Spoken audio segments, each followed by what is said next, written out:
Muy buenas noches y bienvenidos. Tenemos la intención, como hacemos cada semana, de hablar de unas cuantas películas, 5 en total, y también de un libro, para incitar a aquellas personas que puedan estar con nosotros a esta hora a que busquen alguna de esas películas si no las ha visto, o a leer algún libro, que siempre es válido, literatura, ensayo, un libro de historia, científico, lo que cada uno quiera en un momento determinado. Y el cine es cultura, pero el cine es también entretenimiento. Bueno, pues para recomendar estas películas cuento hoy con alguien que nació en Valladolid, pero que es marbellero desde hace mucho tiempo. Él llegó aquí, yo creo que entre las cosas que le cautivaron del lugar están los espetos de sardina. Y dijo, yo no me voy de aquí, que aquí los espetos se hacen muy bien. Él es poeta, ha sido toda su vida maestro, fue director de colegio, fue coordinador de una iniciativa muy importante en la docencia, como fue el Quijote manuscrito, que hizo el Colegio Miguel de Cervantes de Marbella, y se llama Manolo Peláez. Manolo, bienvenido. Gracias, aquí estamos.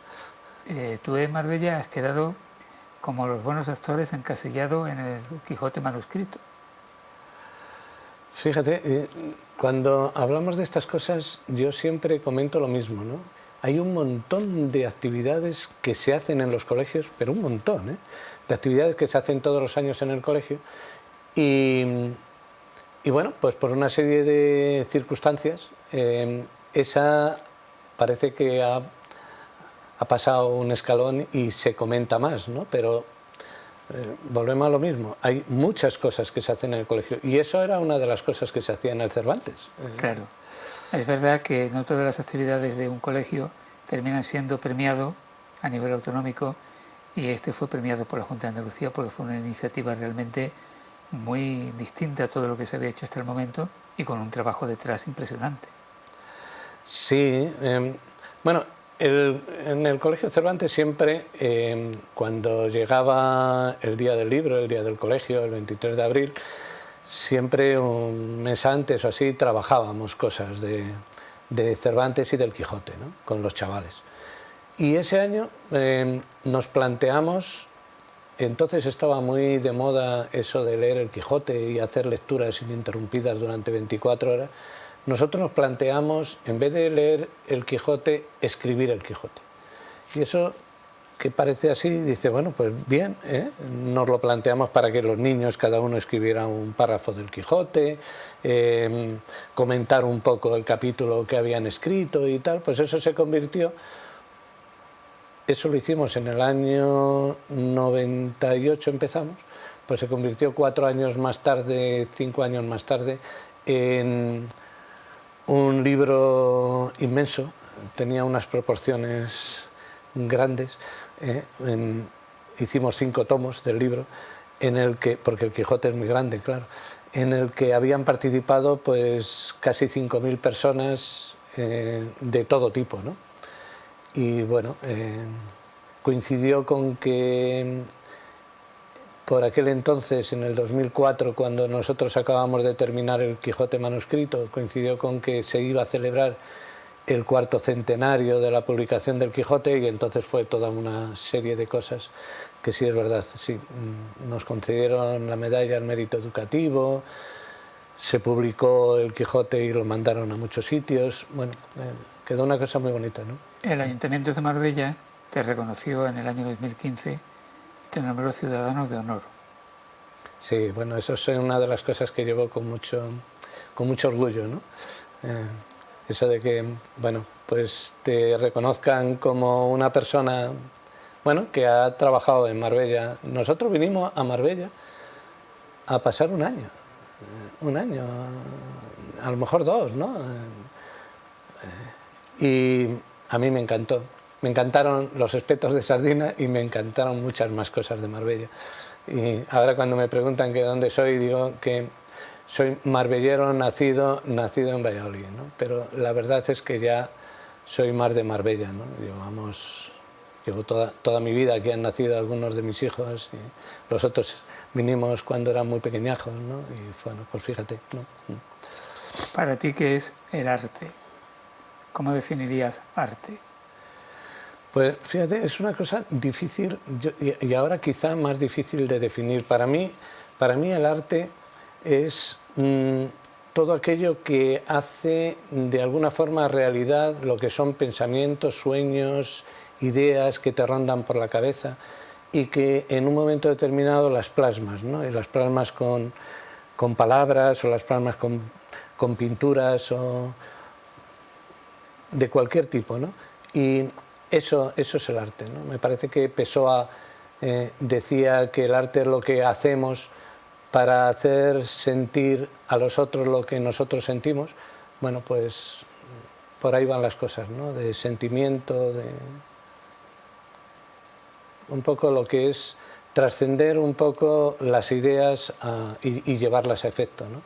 Eso para mí es el arte, ¿no? Aunque ahora cada vez es más complicado, ¿no? Ahora yo creo que definir arte, según quien te lo define de una forma o de otra. Y, bueno, sí, porque es una especie de cajón desastre donde cabe casi todo. Todo o casi todo. Yo creo que cabe todo. Bueno, cabe todo lo que la gente del mundo del arte, bueno, o más que del mundo del arte, del negocio del arte, dicen que cabe.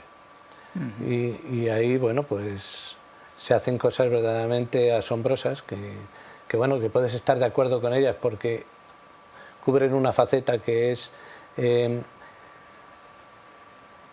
discutir un poco sobre lo que es arte y no es arte, y eso ya es importante, ¿no? El que te llame la atención algo.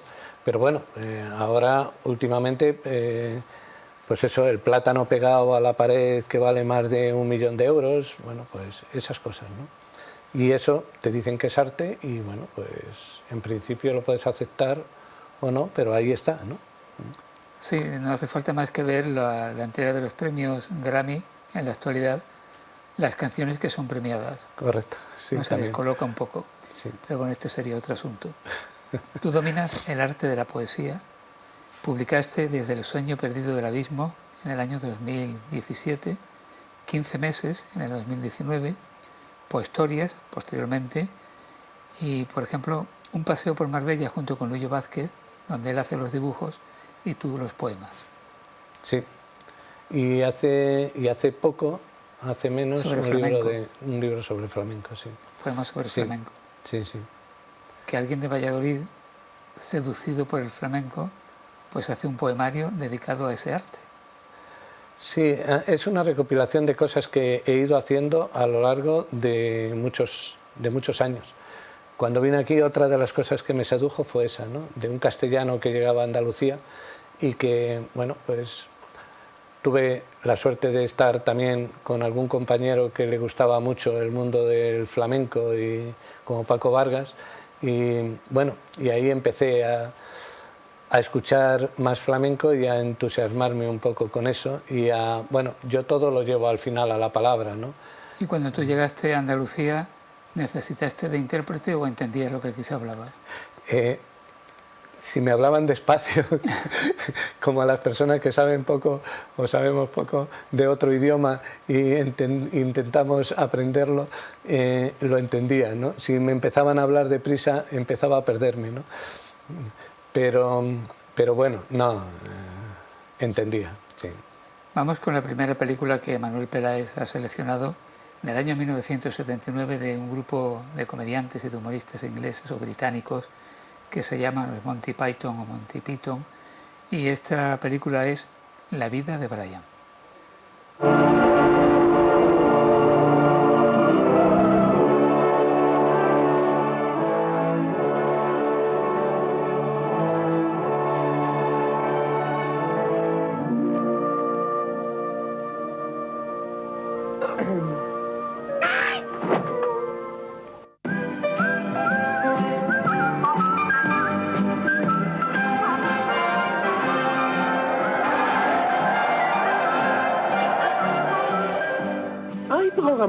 ¿Alguna condivisión hoy, sargento?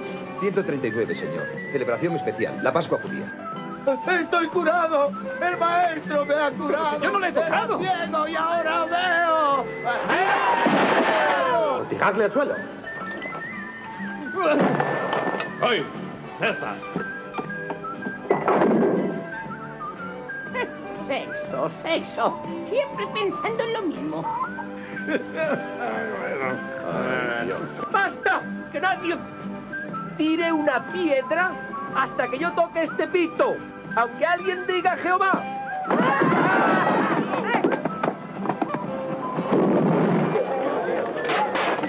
Si alguien no ha leído el libro de Obadiel, ¡pum! ¡Pum! ¡Hermanos, hermanos! ¡Debemos luchar juntos! ¡Eso hacemos! ¿Qué van a hacer? Seguro que crucificarte y nada más. ¿Crucificarme? ¡Crucifixión ya! ¡Ya! ¡Ahí está! ¡El elegido ha recargado! ¿Creen que soy el Mesías, madre? ¿Qué les has contado? ¡El Mesías! ¡El Mesías! Aquí no hay ningún Messier. Lo que hay es demasiado personal.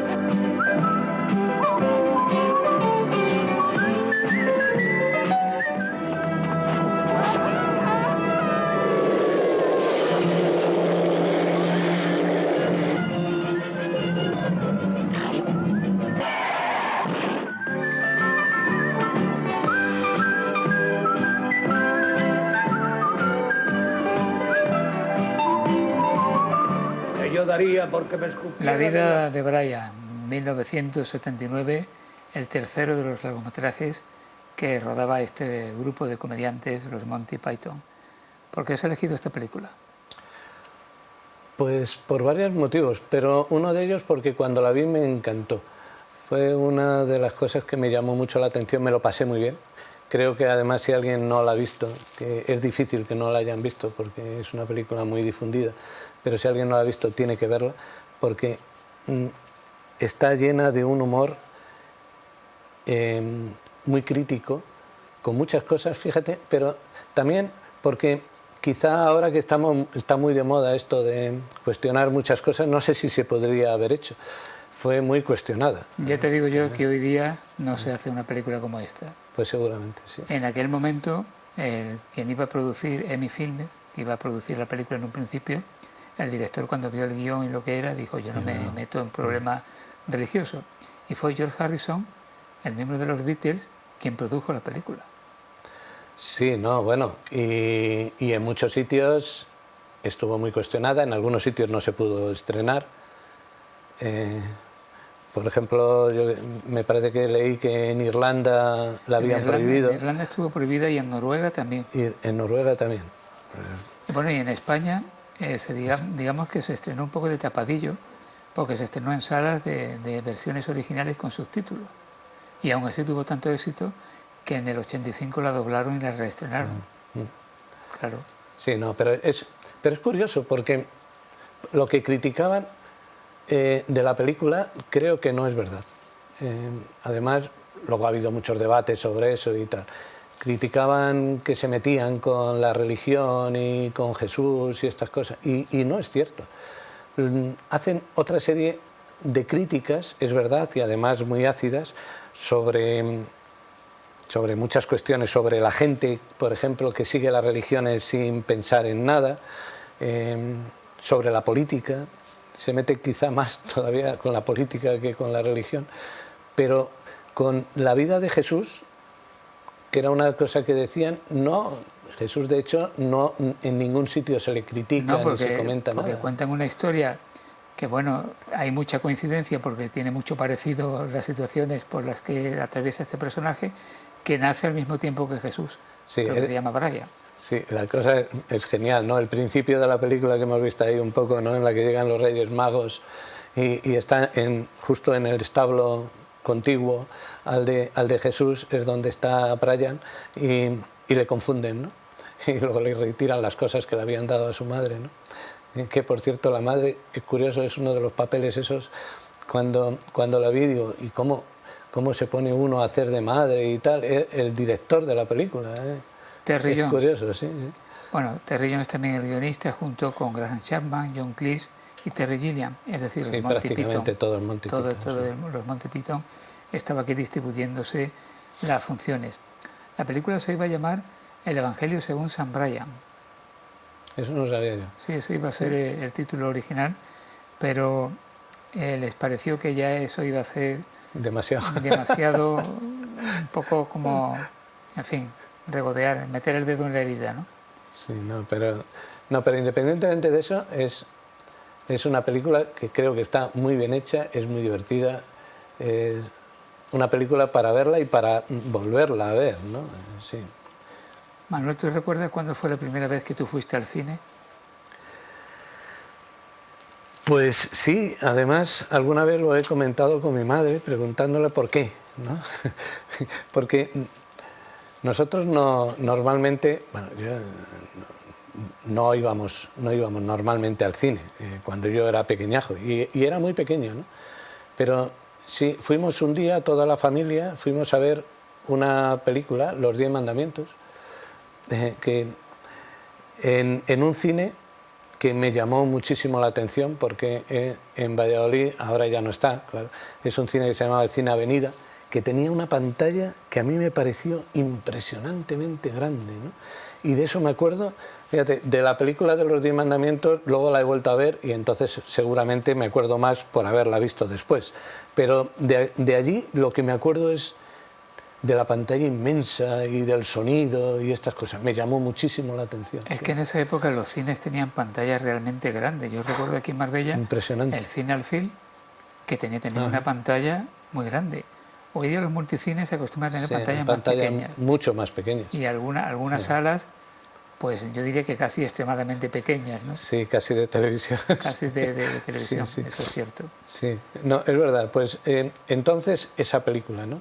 Y sí, me acuerdo de ello. Y me acuerdo que le preguntaba a mi madre, ¿y por qué fuimos? Y digo, no sé, sería el cumpleaños de tu hermana o tuyo, no sé qué. La verdad que no lo sé, pero a lo mejor tenía 5 o 6 años, sí, cuando fuimos a ver esa película. ¿Sí? Los 10 Mandamientos. Los 10 Mandamientos, sí.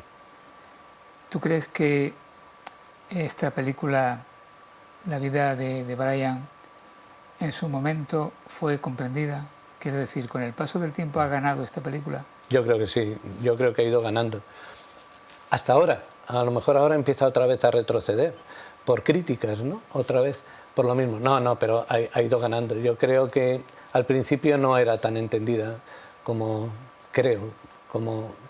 como ahora. Bueno, y de hecho, cuando se estrenó, lo hemos estado comentando, tuvo muchos problemas y mucha gente que hubo manifestaciones en contra de la película y después han hecho un reconocimiento a la película por lo bien rodada que está, por las ideas que trata, por cómo las trata, por la ironía que tiene.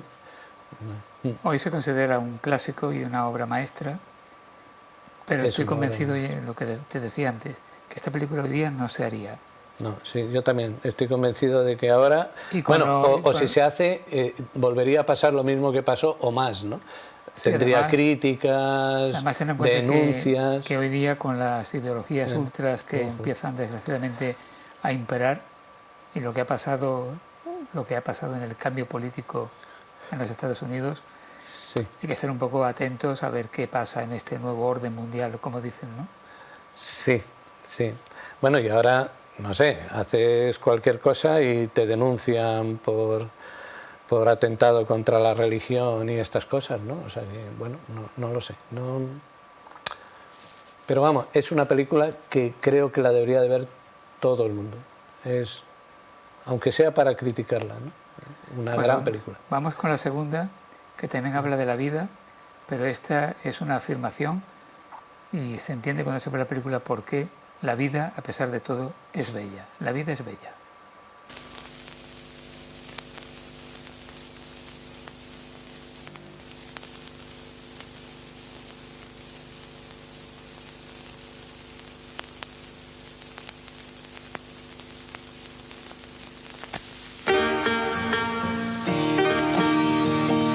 Es un placer, Príncipe Guido. Desde que Guido se trasladó a la Toscana, cada día ha sido maravilloso. Y acaba de conocer a la mujer de sus sueños. Pero hay un pequeño problema. Ella va a casarse con otro. ¡Buenos días, princesa! Ahora, Guido deberá hacer todo lo posible para poder conquistarla.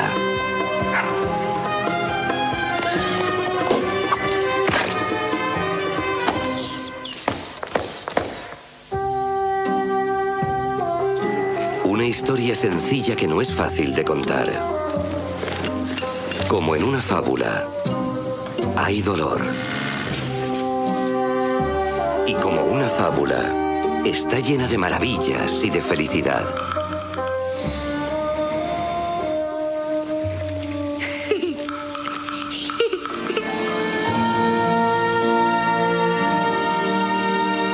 Lauren Film se enorgullece en presentar una extraordinaria película escrita, dirigida y protagonizada por el galardonado Roberto Benigni, con Nicoletta Braschi, en un relato que demuestra que el amor y la imaginación lo superan todo.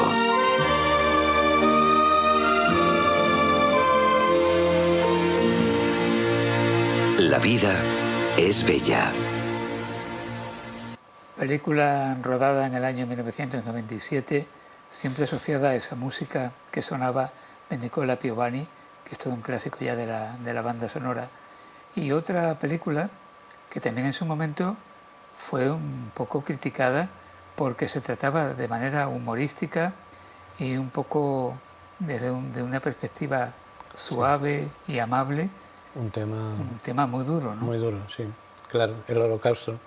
Yo esta película también, cuando la vi, aparte de que me gustó un montón, me impresionó, ¿no? Porque es una película que trata eso, un tema muy difícil, que normalmente se hace con caracteres de tragedia, y aquí está hecho con tintes de comedia, divertimento, y ese choque quizá es el que hace que la película sea así, si no sería de otra forma. Yo creo de todas formas que la película es podían ser dos películas, ¿no?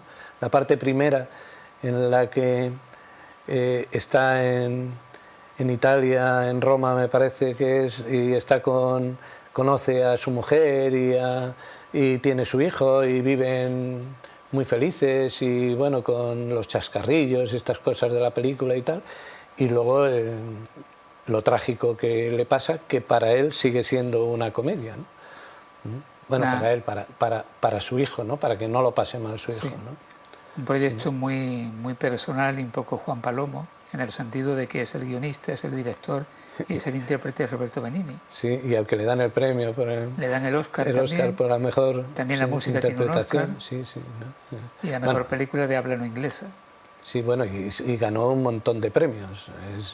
La verdad es que yo creo que se lo merecen, ¿no? Aunque es verdad que sí que se le puede criticar eso, ¿no? Es un poco fantasiosa, no se puede ver como historia, porque si se ve como historia, se ve como una película, y entonces, bueno, la película tiene sus tintes. Eso pasa en muchas películas, que empieza a criticar, no, pero es que así no fue, no tiene que ser así, así es la película, ¿no? De todas maneras, efectivamente no es una película histórica, tiene una parte de ficción, pero yo creo que mucha gente puede descubrir a través de esta película un hecho histórico que así existió, que fue terrible, y que, bueno, hay gente que todavía no asimila eso como un hecho real. Todavía hay mucho negacionismo. Hay mucha gente que lo cuestiona y dicen que no es cierto, vamos. Tiene también una fotografía excelente de Tonino De Licoli, uno de los grandes operadores o fotógrafos de cine de Italia. Y hay en esta película una intervención, hace un papel, no demasiado largo, pero significativo, Marisa Paredes, que falleció recientemente. Marisa Paredes está en esta película también. Muy poco. Sí, hace un papel corto, pero bueno, está ahí, ¿no? Sí, sí. Y lo resalto por el hecho de que esta gran actriz falleció hace unos cuantos meses. Sí. La vida es bella, que no es una película para niños, pero que quizás sea una buena manera para que los niños se puedan adentrar en una situación trágica, aunque aquí lo afronte de manera un poco fantasiosa, ¿no? Puede ser una película para ver los niños con mayores. Exacto. Eso que se hacía de cineforum, una especie de cineforum con chavales de 10, 11, 12 años, 9 años, quizás sí que se puede contar, ¿no? De la edad que tenía el protagonista, el chaval este, ¿no? Que serían unos 8 años o así, ¿no? Pues yo creo que sí que se puede hacer, siempre que se cuente y se le vaya diciendo algunas cosas, y algunas cosas las descubrirá más adelante, no hace falta tampoco ser tan trágico, ¿no? en los comentarios, pero sí puede ser una película para comentar cosas. Manuel, ¿tú cuándo descubres tu corazón de poeta? Pues fíjate, muy pronto. Yo tuve la suerte, la inmensa suerte, de tener una maestra que nos daba mucho cariño. Yo siempre la recuerdo con muchísimo cariño. Es más, siempre que puedo la nombro en las cosas que hago, ¿no? Y esta maestra nos explicó, yo tendría, pues, justo antes de ir al instituto, era la que nos preparaba, bueno, ella me enseñó a leer. Yo creo que fui al colegio cuando tenía 3 o 4 años y estuve siempre con ella hasta que me fui al instituto con 10 años a hacer primero de bachillerato. Y esos 6 años que estuve con ella, pues, aparte de enseñarme a leer y estas cosas, jugaba conmigo, cosa que luego yo lo cuento y dice, ah, pero entonces no se hacía. Sí, sí, jugaba a hacer una cosa que ahora volvemos a hacer y vamos a hacer dentro de poco con Mar Poética, que es hacer poesía en la clase. A eso de qué es rimar y cómo y qué tipos de rimas hay y esas cosas las hacíamos pues con 8, 9 años. Fíjate que es que en esa época en las escuelas aprendíamos de memoria algún poema. Sí. Y después llegó una corriente pedagógica que decía que de memorizar absolutamente nada. Y después se ha vuelto a demostrar que la memoria hay que ejercitarla. Claro, igual que todas las cosas, hay que ejercitarlas. Sí, yo aprendí algunos poemas allí. Por ejemplo, con esa edad yo aprendí, bueno, pues lo que ahora saben, por ejemplo, mis nietos, que también tienen más o menos esa edad, y también jugamos a estas cosas, por ejemplo, lo de los 10 cañones por banda, viento en popa, a toda vela. Y desde entonces yo escribía, ¿no? Además hubo una cosa que yo siempre la cuento porque... y se las contaba a mis alumnos y siempre que puedo la cuento, que es que la literatura y la poesía, como parte de la literatura, o un cuento, o una historia, tiene una ventaja con relación a todas las demás cosas. Y es que tú, por ejemplo, haces un problema de matemáticas y te dicen está mal. Si está mal, está mal. Tú te inventas una historia o escribes una poesía y te pueden decir no me gusta. Pero si son serios no te pueden decir está mal, porque estás haciendo algo que nadie nunca ha hecho, ¿no? Y eso a mí me marcó mucho. Claro, ¿no? Te pueden corregir la sintaxis. Sí, bueno, hasta hay poetas hasta cierto punto, ¿no? Pero nada más. Nada más, es verdad. Sí, no, pueden decir, no me gusta, bueno, pues muy bien, no pasa ahora también, o sea que... Pero tienes la ventaja esa, ¿no? De que estás haciendo algo que nunca nadie ha hecho, ¿no? Y a mí eso me llamó mucho la atención. Bueno, tú descubres la poesía a esa edad temprana, sí, pero tardas en publicar, ¿no? Sí, porque yo escribía pues para mí, para escribir. Lo sigo haciendo, ¿eh? Sigo haciendo lo mismo. Es una especie de desahogo. Es lo que... es una forma de plasmar, cuando antes me preguntabas qué es arte, pues es una forma de plasmar y de hacer concreto una idea, un pensamiento, una sensación que he tenido, y eso normalmente yo utilizo la palabra y entonces escribo, suelo escribir un montón de cosas. Luego la mayoría son tonterías y las rompo, ¿no? Y algunas las conservo, pero siempre las he conservado como una cosa para mí, ¿no? Y bueno... una serie de circunstancias. Andrés García Baena fue una de ellas, fue la más importante, que me dijo, bueno, ¿por qué no publica y tal? Vamos a buscar, a ver. Y de ahí viene lo de publicar, pero nunca me había planteado el publicar. Sí, el escribir. ¿Cómo fue tu experiencia de hacer un libro donde tenías que escribir un poema para determinados rincones de la ciudad de Marbella y que además fuese en coordinación con un dibujo de Luyo Vázquez en este caso. Eso fue muy bonito. Eso fue un trabajo que nos lo planteamos como trabajo divertido, ¿no? Nos llevó un montón de tiempo, pero no nos llevó nada de tiempo. Quiere decir que fue a lo largo de tiempo, pero fue, bueno, paseábamos por sitios, a veces juntos y a veces separados. Él se sentaba en un rincón y dibujaba, y yo me sentaba y escribía. Y bueno, sensaciones, cosas que me provocaba el lugar donde estaba, y de casi todos los sitios pude escribir algo. De alguno fui incapaz de hacerlo, pero de la mayoría de los sitios que nos planteábamos sí, ¿no? Y me sirvió también para fijarme en cosas que normalmente no me había fijado. Una asociación artística muy poco convencional, un arquitecto con un escritor o con un poeta. Sí, pero tenemos una cosa en común, y es que somos amigos, y eso une todo, ¿no? Ese es el arte supremo, la amistad. Sí, sí, la amistad lo junta todo, ¿no? Y bueno, además de que Luillo es un gran artista y un muy buen pintor, ¿no? Bueno, además tú llevas toda tu vida o casi toda tu vida conviviendo con otra artista, la artista plástica Estela Camazón. Sí, sí, claro, esa ha sido yo creo que lo mejor que me ha pasado en toda la vida, ¿no? Sí, nos encontramos pues cuando teníamos 20 y pocos años, y bueno, y seguimos juntos. Es asombroso. Por eso lo del arte, como que en la casa se vive en distintas parcelas, pero muy bien, ¿no? Sí, Estela pinta y hace escultura, un montón de cosas. Y vamos metiendo las cosas donde podemos, porque ya no nos caben todas las cosas que hace, y lo mío es mucho más pequeño porque es en cuadernitos, y entonces, bueno, pues acumulas un trozo de cuaderno. Bueno, pero sí, como Estela estoy seguro que va a venir a este programa también, en algún momento pasará por aquí, pues ya contará su propia trayectoria, su propia vida.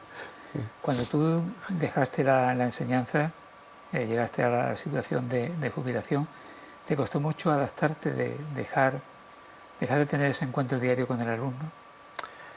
No, es curioso, ¿no? Porque me decía mucha gente, dice, bueno, te vas a jubilar, eres todavía relativamente joven, te podías quedar todavía algún tiempo más, lo vas a echar en falta, y creo que hay un secreto para no echarlo en falta, que es hacer otras cosas, ¿no? A mí me encantaba mucho eso, escribir, y nunca tenía ratos en los que podía escribir, pero ratos, y luego pasé a tener todo el tiempo para poder escribir. Me gustaba leer y tenía ratos para leer, y luego pasé para tener todo el tiempo para poder leer. Y bueno, esa ha sido una experiencia muy bonita, ¿no? Luego coincidió con que fue cuando fueron naciendo mis nietos, y entonces, bueno, pues también tuve tiempo para estar con ellos, ¿no? Sí, no lo he echado de menos, aunque nunca me he desprendido del todo, ¿no? Mañana, de hecho, voy a ir a un colegio a charlar, a hablar de poesía con los chicos. Qué interesante. Sí. El año pasado, 2024, se estrenó una película, secuela de otra que se había rodado en el año 2000. Ridley Scott se dio el gusto personal de hacer una secuela de Gladiator. Manuel Peláez ha elegido Gladiator 1, la primera. ¡Manteneos firmes! ¡No os separéis de mí!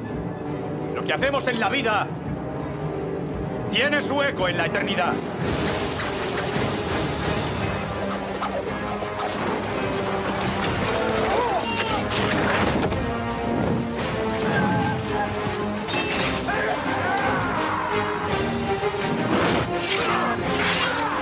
Quiero que tú seas el protector de Roma después de muerte. Y cómodo es un hombre sin moral. Cómodo no puede gobernar. Es más, no debe gobernar. Tu emperador solicita tu lealtad, Máximo. Coge mi mano.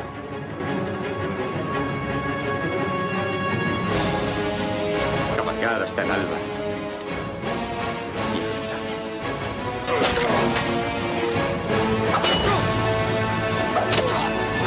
¡Pretoriano!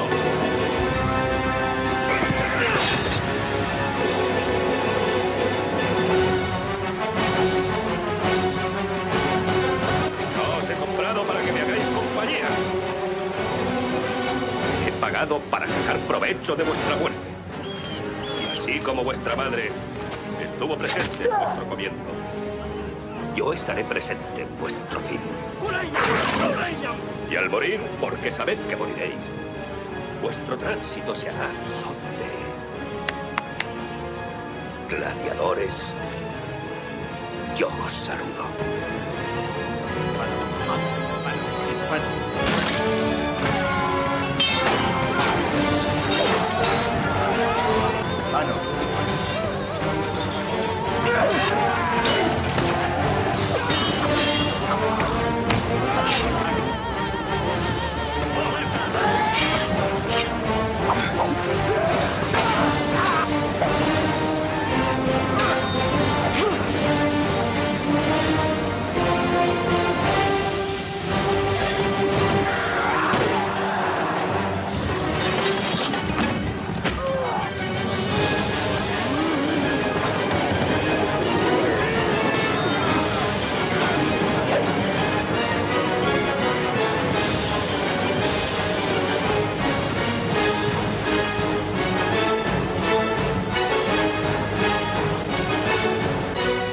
¡Esclavo! Te ordeno que te descubras y me digas tu nombre. Mi nombre es Gladiador.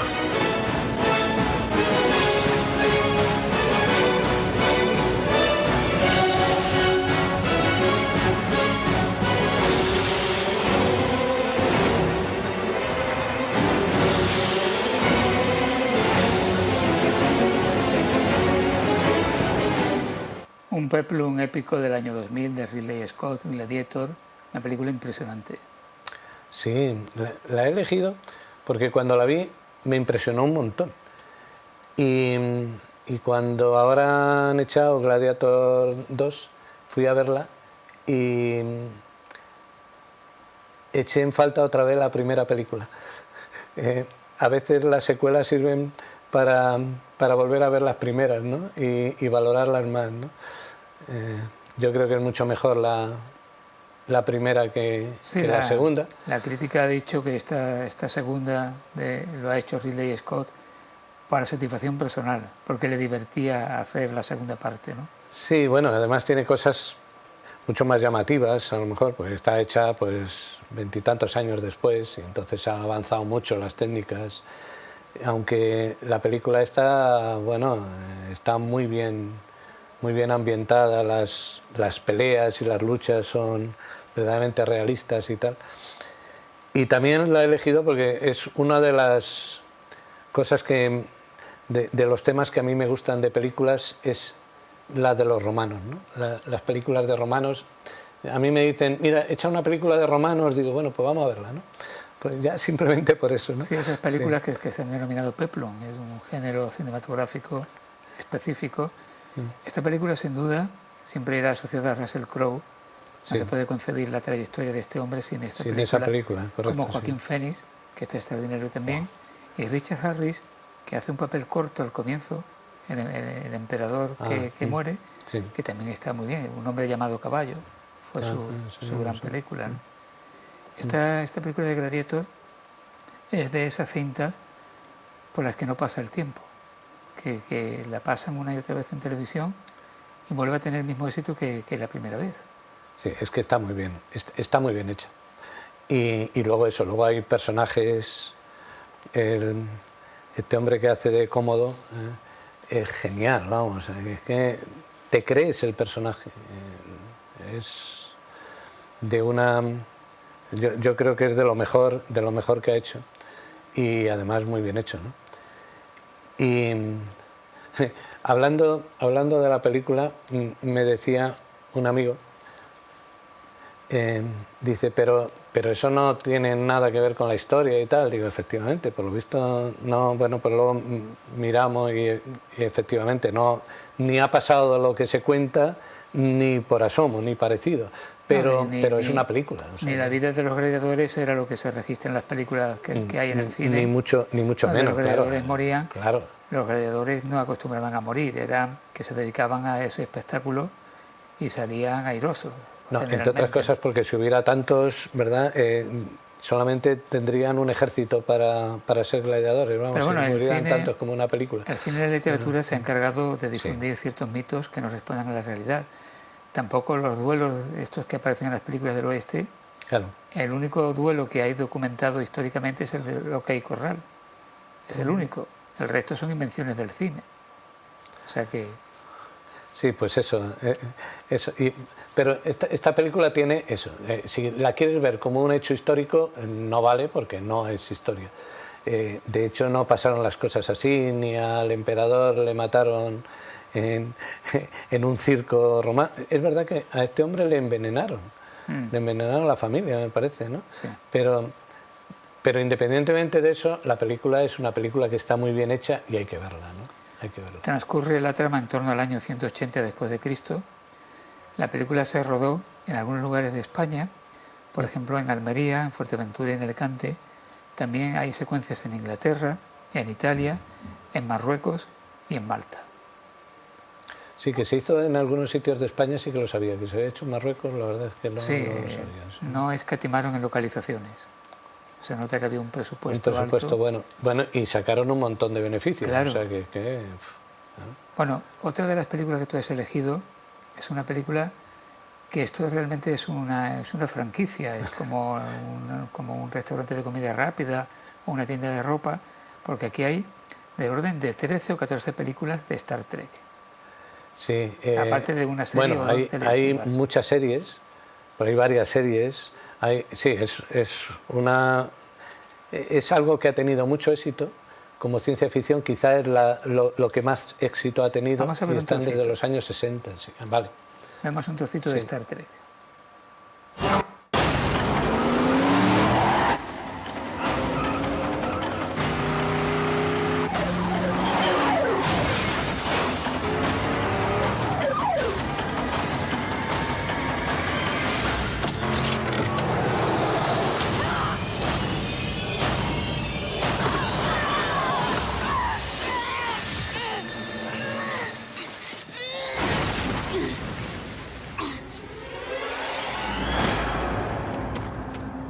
¿Cómo se llama?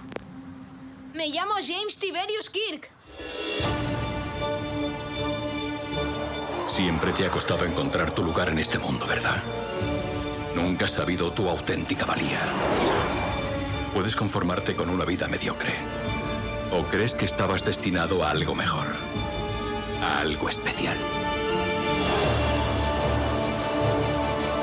Siempre serás hijo de dos mundos y totalmente capaz de decidir tu propio destino. La cuestión a la que te enfrentas es ¿qué camino elegirás?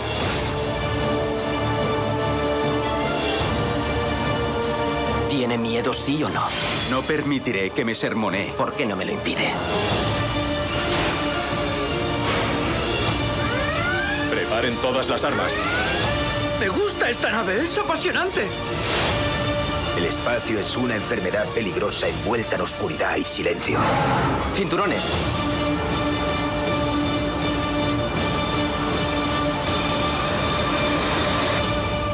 La espera ha terminado.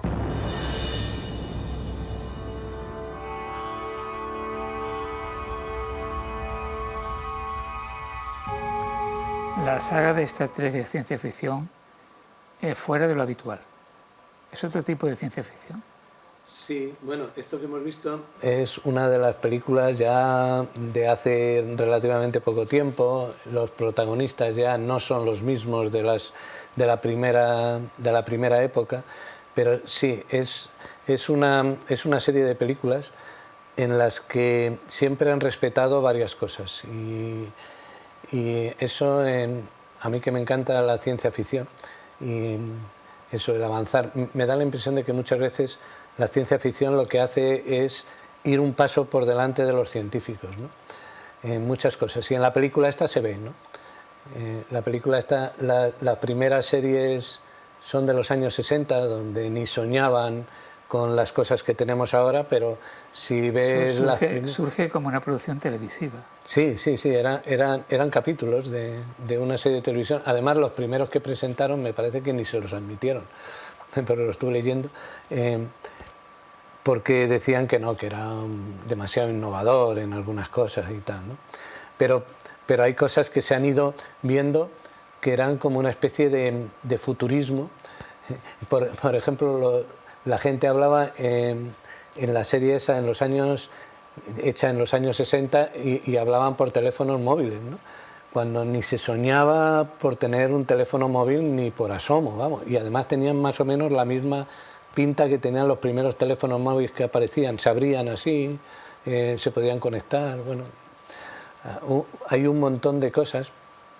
Las teleconferencias se ven a mí me hace mucha gracia cuando veo alguna serie de estas y las vuelvo a ver, porque yo creo que las he visto prácticamente todas, y digo, fíjate, eso yo tenía, cuando lo estrenaron seguramente pues 12 años o 13 años.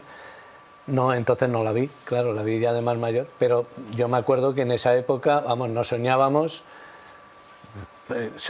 con la televisión en color, ¿no? Porque era en blanco y negro, ¿no? O sea que han sido muy adelantados en muchas cosas, ¿no? Y hay cosas todavía que quizás se hagan y ahí ya están apareciendo, ¿no? Seguro que casi todo lo que vemos en las películas que hoy nos parece imposible, en un futuro será una realidad. Pues seguramente muchas cosas sí, ¿no? Y ahí en estas series, en estas películas se ve, ¿no? Sí, Yo creo que la literatura y el cine ha demostrado que aquello que se concibe en la mente termina siendo una realidad. Entonces, de hecho, eso de los teléfonos móviles, las videoconferencias, que hoy día son tan habituales, y en estas películas estaban también. Sí, claro, estaban. Como algo de lo más natural del mundo. Había cosas que no estaban, como la teletransportación. Esa, se colocaba a uno y le llevaban a otro sitio, desaparecía y tal. Bueno, pero bueno, está empezando ya a aparecer cosas parecidas con elementos atómicos. Bueno, están empezando a probar, ¿no? O sea que, bueno, sí, se puede ver, ¿no? Y con toda esta marabunta que tenemos en la sociedad actual, a la velocidad que el mundo avanza, que todo tiene que ser rápido, ya no hay sosiego para meditar mucho las cosas, hay que ir haciendo las cosas para ayer en lugar de para mañana. ¿El poeta dónde queda? ¿El poeta cómo se siente en este garigay que hay todos los días? Dirigay. Pues se siente reivindicando su espacio continuamente, ¿no? Y bueno, ahí estamos, ¿no? Diciendo que hay cosas que no se pueden comprar ni vender y que sin embargo siguen estando, ¿no? Eso que estás tú defendiendo también en el programa, ¿no? De que el arte tiene que estar en la vida de todo el mundo. Bueno, pues eso es lo que hacemos, cosas que no producen beneficios económicos, porque es verdad que no producen beneficios económicos, pero las seguimos manteniendo porque es nuestra forma, nuestra vida, ¿no? La quinta propuesta de Manuel Peláez es otra franquicia. Esta vez hablamos de Piratas del Caribe, que hay, creo, hasta el momento 5 producciones. La primera de ellas es esta que ahora vamos a ver, un poquito nada más, un fragmento del año 2003, Piratas del Caribe.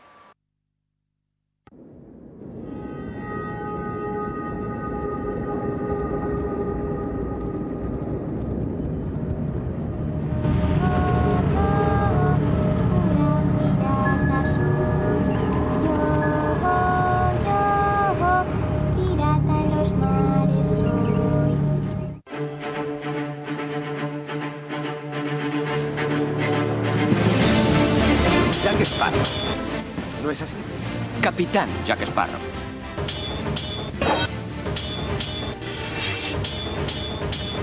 Su destino final es la soga. Cualquier mortal que sacara una sola pieza del arca de piedra sería castigado para toda la eternidad. Hace mucho que no puedo sofocar mi sed cuando estoy sediento. Hace mucho que muero de hambre y no muero. Tampoco el calor de la carne de una mujer.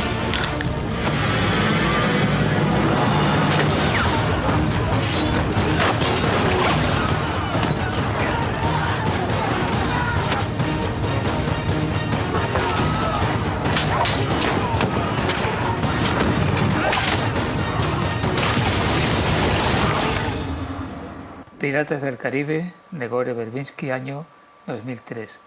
Sin lugar a dudas, Johnny Depp en el centro. No se concibe esta película sin él y sin Orlando Bloom, que también está ahí en otro papel importante. Sí, sí. Yo decía que esto es otra franquicia.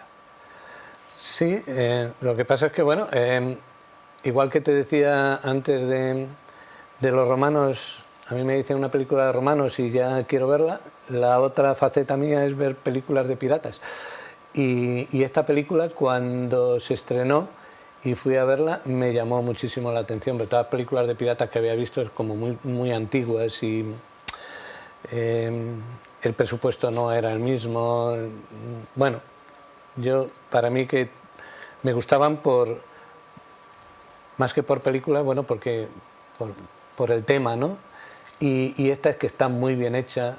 Llamaba mucho la atención, es muy divertida verla y yo creo que ha pasado con todas las... Claro, esta es una puesta al día del género de piratas, sí. Porque aquí hay elementos fantasiosos, esotéricos, ficticios, que realmente en las películas de piratas tradicionales no aparecen. No aparecían nunca, sí, es verdad. Y efectos especiales de primera línea, eso es verdad. Estos Piratas del Caribe, del que hemos visto un fragmento, el segundo título era La maldición de la perla negra.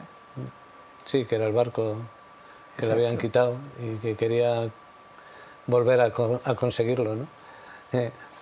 Es una película para pasárselo bien viéndola, simplemente.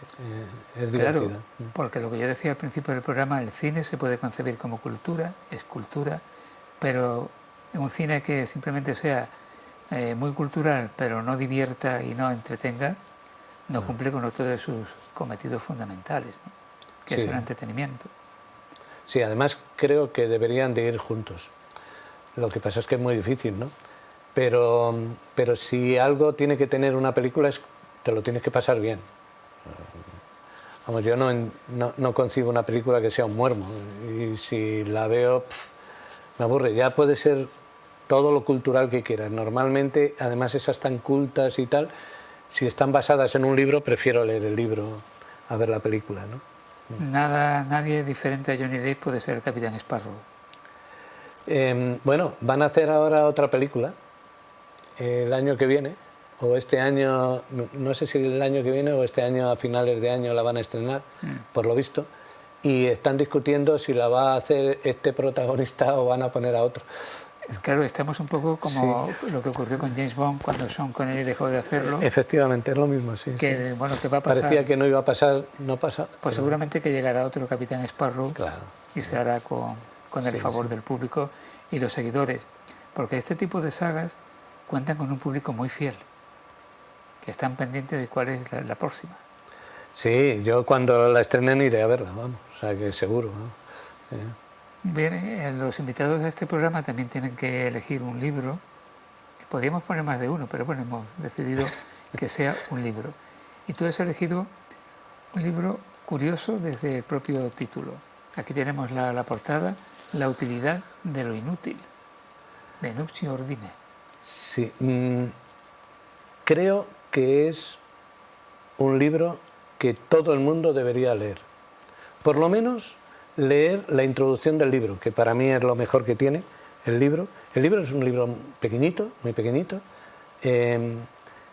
muy bien escrito, y la introducción al libro, que son unas 10 páginas o 15 páginas, quizá alguna más, no lo sé, es todo un alegato sobre las cosas que últimamente se están considerando inútiles y que yo estoy totalmente de acuerdo con Ordine de que son las más necesarias para seguir siendo persona, ¿no?